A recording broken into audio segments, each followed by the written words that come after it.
السلام علیکم۔ بسم اللہ الرحمن الرحیم۔ فرشتے زمین پر کن لوگوں کو تلاش کرتے ہیں؟ ایسی تحریر جس سے سن کر آپ کا ایمان تازہ ہو جائے گا۔ سیدنا ابو ہریرہ رضی اللہ تعالی عنہ نے بیان کیا کہ رسول اللہ صلی اللہ علیہ وآلہ وسلم نے فرمایا کہ اللہ تعالیٰ کے کچھ فرشتے راستوں میں اللہ کا ذکر کرنے والوں کو ڈھونڈتے رہتے ہیں۔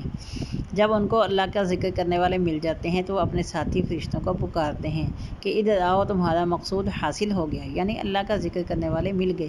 پھر فرمایا کہ یہ فرشتے ان لوگوں کو اپنے پروں سے ڈھانک لیتے ہیں اور آسمان دنیا تک تہ بتہ پہنچ جاتے ہیں۔ پھر فرمایا ذکر کی مجلس برخاست ہونے کے بعد جب یہ فرشتے اللہ کے پاس پہنچتے ہیں تو اللہ تعالیٰ اسے دریافت کرتے ہیں، حالانکہ وہ ان سے زیادہ واقف ہوتا ہے، کہ میرے بندے کیا کہہ رہے تھے۔ یہ کہتے ہیں کہ اے اللہ، تیری تسبیح اور حمد اور ثنا بیان کر رہے تھے۔ اللہ تعالیٰ فرماتے ہیں کہ اے فرشتوں، کیا انہوں نے مجھے دیکھا ہے؟ فرشتے کہتے ہیں نہیں واللہ، انہوں نے آپ کو نہیں دیکھا۔ اللہ تعالیٰ پوچھتے ہیں اگر وہ مجھے دیکھ لیتے تو ان کی کیا کیفیت ہوتی؟ فرشتے کہتے ہیں کہ اگر وہ آپ کو دیکھ لیتے تو اس سے کہیں زیادہ وہ آپ کی حمد و ثنا اور تسبیح و تقدیس بیان کرتے۔ نبی صلی اللہ علیہ وآلہ وسلم نے فرمایا، پھر اللہ تعالیٰ فرماتے ہیں کہ اے فرشتوں، وہ مجھ سے کس چیز کا سوال کرتے ہیں؟ فرشتے کہتے ہیں وہ آپ سے جنت مانگ رہے تھے۔ اللہ تعالیٰ فرماتے ہیں کہ کیا انہوں نے جنت کو دیکھا ہے جو اس کی طلب کرتے ہیں؟ فرشتے کہتے ہیں نہیں دیکھا۔ اللہ تعالیٰ فرماتے ہیں کہ اگر دیکھ لیتے تو کیا ہوتا؟ فرشتے کہتے ہیں اگر وہ جنت دیکھ لیتے تو زیادہ شدت سے اس کی خواہش کرتے۔ پھر اللہ تعالیٰ فرشتوں سے کہتے ہیں کہ وہ کس چیز سے پناہ مانگ رہے تھے؟ فرشتے کہتے ہیں کہ دوزخ سے پناہ مانگ رہے تھے۔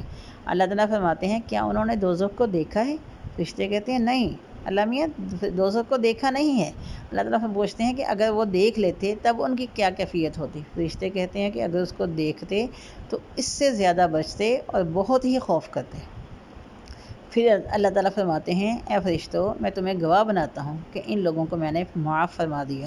پھر فرشتے